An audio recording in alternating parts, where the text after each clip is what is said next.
नमस्कार प्रणाम दोस्तों, आप देख रहे हैं सच के साथ न्यूज। मैं आदित्य कुमार। यह जो देख रहे हैं पद यात्रा है, यह किसी प्रधानमंत्री के द्वारा नहीं निकाला जा रहा है, यह किसी मुख्यमंत्री के द्वारा नहीं निकाला जा रहा है, यह एक प्रशांत किशोर जी के द्वारा निकाला जा रहा है, जो कि पीके के नाम से जानते हैं। वो गोपालगंज जिले के रहने वाले हैं और यह पद यात्रा निकालने का मुख्य उद्देश्य यही है कि ज़मीनी स्तर पर पूरे जनता से मुलाकात करेंगे और जनता की जो भी परेशानी है उसको हल करने के और आगे की राजनीति तैयार करने के लिए यह पद यात्रा निकाला जा रहा है। आप ये क्लिप को देखिए आगे तक भी।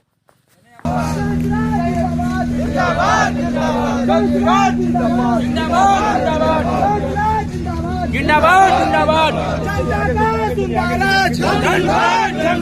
जनता का सुंदर राज, जनता का सुंदर राज, जनता का